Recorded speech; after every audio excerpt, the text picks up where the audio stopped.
Hey there, and welcome back to 386. Congratulations on your taking your first exam last week. You did really well on those, and thank you for sending in your assignments for ideas and opportunities. I look forward to really digging into those. I hope that you all had a good time really learning how to use your empathy skills, your entrepreneurial awareness, and being a bit creative and coming up with ideas that are possible entrepreneurial solutions. Today, we're going to talk more about how we decide which one of those ideas are actually entrepreneurial opportunities.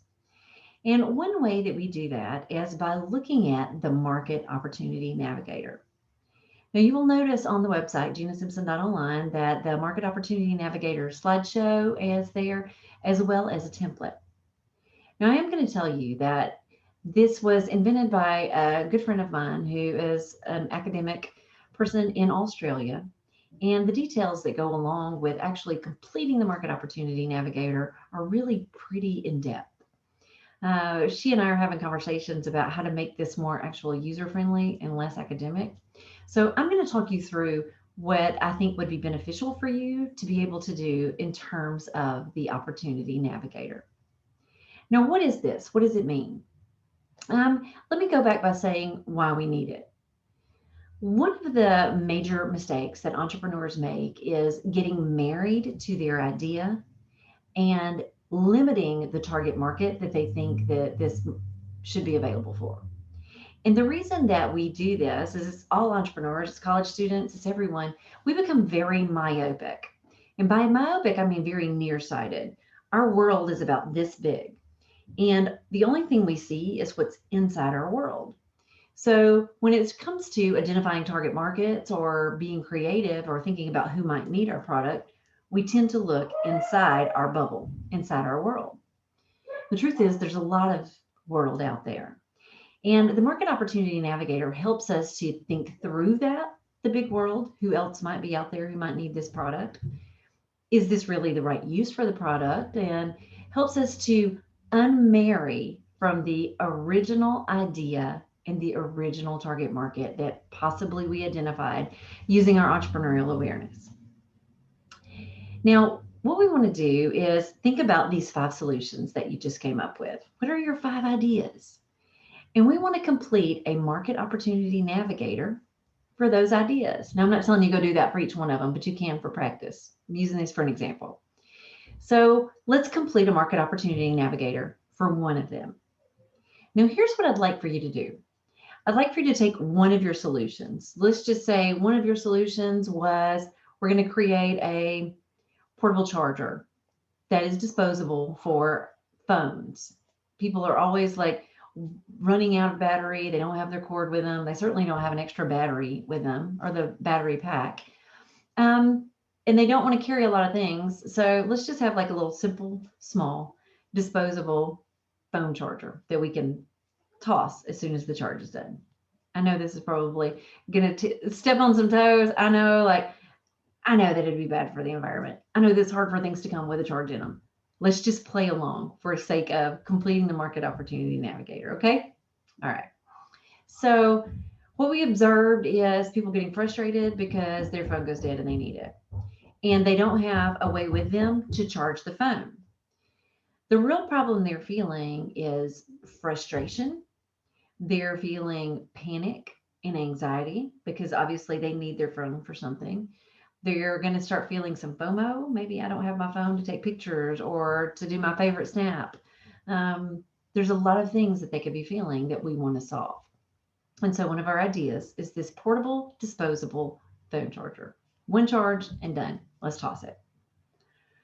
So when we pull out the Market Opportunity Navigator, the first thing that we want to do is notice the first page. Now I have one here with me, but you guys can go look at it online. And because it's so hard to see when we have a camera here, this is the first page. And as you can tell, that's Gina's copy. And what we're trying to do is to complete the information to go into this first square. And in order to do that, we go to the first page, this one, to think about what goes into that first square. And here's what you do on that first page. You think about the different components, technological components and or just components of your product. and you list them out. So if we've got a portable disposable charging mechanism, let's forget that it's for an iPhone for just a minute and just remember we've got a portable disposable charging phone mechanism. So first technological thing we'll talk about is we have a charging component, something that arrives with an electrical charge. I'm going to say electricity, play with me, in it. Now, the first thing that we think about is people with dead phones. But the truth is, there could be lots of different customer segments out there that could use an item with this one attribute. What are other things that could use this? Perhaps we need this to charge cordless power tools on a construction site. One-time charge and then done, so we can finish up our job real quick. What's something else we could use it for? Perhaps we need these to, I'm going to think way outside the box.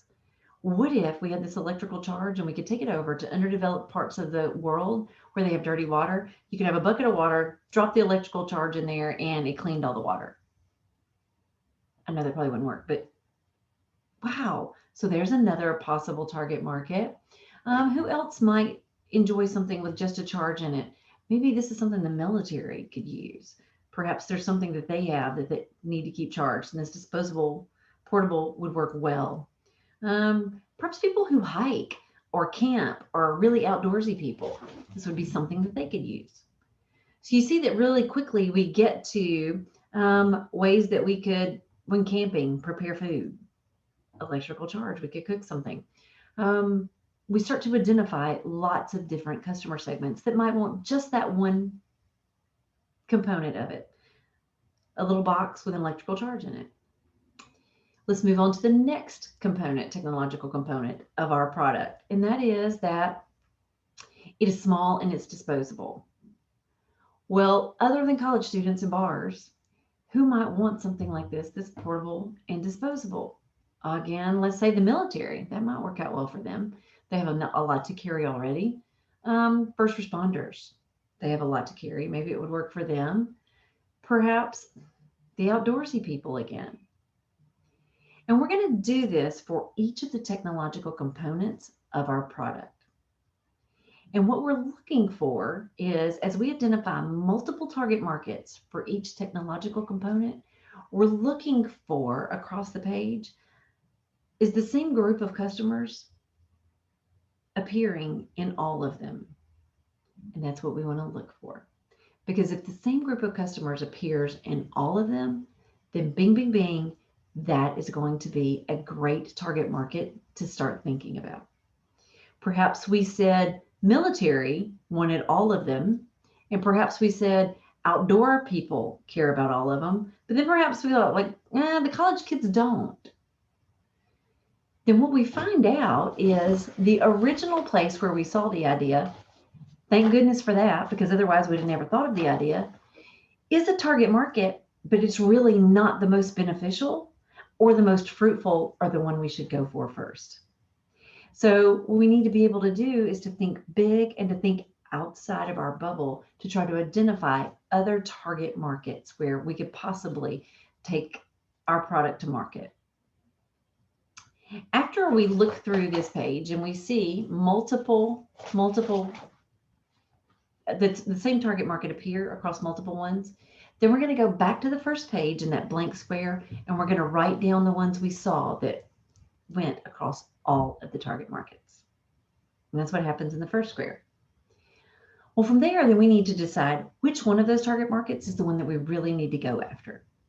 So then we go back to the next page in our packet. And we're going to rate the potential and the challenges associated, there we go, with each one of those customer segments. Now, there's only one copy of the potential and challenges worksheet in this, but you're going to complete one for each of the customer segments that you identify, okay? So just know that you may have a few of those. And what you want to do is you want to read the questions that are listed out on the page, and you want to rank the potential of your product, and then you want to rank the challenges. And you're going to rank these by the questions that are asked on there in terms of low, medium, and high. Now, after you've done this for each one of the customer segments, then you're ready to go back to the front page again, and you're ready to look at the grid. Let me show you the grid. This one, the attractiveness map. And what you're going to see here is here, the challenges are across the bottom. And you're going to plot it if it was a low challenge, a medium challenge, or a high challenge. And then on this axis, we see the potential. So if it was high potential and also high challenge, it goes over here in the square, a moonshot. It means we probably got about a 20% chance of hitting, but if it does hit, we're going to make a lot of money. You just have to decide, is that what you want to do? If it comes back over, let's refocus again. And here we come to this side and we see this high potential and low challenge. Then this is a gold mine. This is the customer segment we want to go for. You can see here where the other two squares are too, but you're just going to plot them in there. Pretty easy. I know that you guys know how to plot on X and Y axis. And then after you do that, you're going to want to look at, maybe you've got a couple who are over there in gold mine and you need to decide, like, which ones am I going to go for? Which one should I do? That takes us to the final page and the final worksheet in the Market Opportunity Navigator. You're going to compare those two markets. And what you want to know in those markets is, how much product overlap would I have with those two markets? Would the product remain exactly the same? And maybe I just have to change up packaging? Or do I have to change the product somewhat to take it to a different market? And you're going to see, like, there's like no overlap in my product. I'd have to change it a lot. Maybe there's just a little bit of overlap in the product. I have to change it some. Or maybe there's like a lot of overlap and you're like, well, I don't have to change it very much. Once you do this, you're going to look at the product itself and then how would you market it? Would the marketing for your two target markets be very similar or would it be very different? And after you see that, then you can start to say, well, okay, this is the market I need to go for. One, we'll just say military. And second was first responders. Now the product itself didn't have to change at all. Huge overlap. So that's a good thing. But the way that I market it to the military and the way that I market it to first responders would be completely different. No overlap. So you see how much effort you would have to put into taking it to a different market. What we're wanting to know here is that next market, the one that we are looking at, is it a suitable backup for us if the first market really doesn't pan out like we think it does? We think yes. Is it also a suitable area for growth? So let's say the first market, we've saturated it. Now we need to scale and or grow our company. This helps to give us a plan for how we can better scale our company. And so once we rank these, then we can come back out to the third box on the front page here. And we can say, well, okay, this number one market here, we want to pursue now. But if there's just a little bit of changes that we could make and we could still do it, then we want to keep it open. If we decide that it's too much to do, then we'll put it out here. And this is like, let's just place that in storage. Pursue now, let's take this to market right now. Keep open, these are good places that are for backup if the pursue now doesn't work out, or if we saturate pursue now and we're ready to scale. You can see this is a very analytical way to look at your product, evaluate its attributes, look at different customer segments, and make changes so that we can be sure that the product that we're taking to market is what the market is demanding, as Timon says, and is not our original idea in the original target market that we thought of first, which was only surface level. We want to really explore and make sure that we are exploiting the opportunity to its greatest potential. Now look through the Market Opportunity Navigator. Like I said, it can get a little bit tedious thinking through this, and we'll talk about it more as the semester goes. But the main takeaway from completing this that I want you to understand is that flexibility is key in being successful as an entrepreneur. Do not cling to your original idea and do not cling to your original target market. It is key that you think outside of the little bubble that you live in and start to pursue other markets so that we can live up to our greatest potential in this entrepreneurial venture. So it takes us through the Market Opportunity Navigator. At this point, you should have also read chapters 4 and 5. And what it talks about in chapters 4 and 5 are, well, okay, now that we know what the product should be, now that we know what the target market looks like, it's time for us to go to market. And it tells us that so we have to decide, how do we want to do this? And there are 4 different ways that we can become an entrepreneur. We can buy an existing business, or we can open one. We can start it from scratch. We could get a franchise, or perhaps we just need to engage in a business opportunity. Now, which of the 4 you choose is completely up to you. And this is another area where you have to understand the cards you're dealt and understand which option is the best for you. Depending upon your tolerance for risk could determine which one you choose. Franchises have proven business models, so therefore they have less risk. However, they also are the most stringent. You have to follow their rules and their regulations. There's not a lot of room for you to be creative with most franchises. If you're like really high on openness to experience and really low on agreeableness, then a franchise is probably not the best option for you. Perhaps those people would rather go over to opening a business from scratch or buying an existing business. With those 2, again, the risk is different. So with an existing business, you at least have a track record. You can start to look at how well is the business doing, who's the target market, and you can look at ways to build upon what they were already doing to enhance your success. That lessens risk some, but it makes it more expensive to buy it in the beginning. Starting the business from scratch means that you can do everything your way, but it's also a whole lot more work.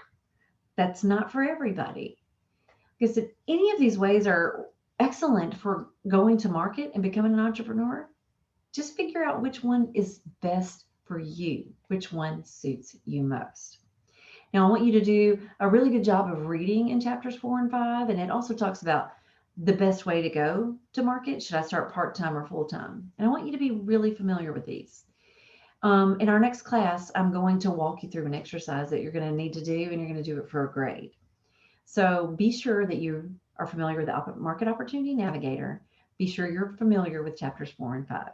When I see you on Tuesday, I'm going to bring an activity to you that you're going to complete for a grade. Now, I hope that you have a fantastic weekend, and I look forward to seeing you again next week. Please, as always, let me know if there's anything that I can do to help you.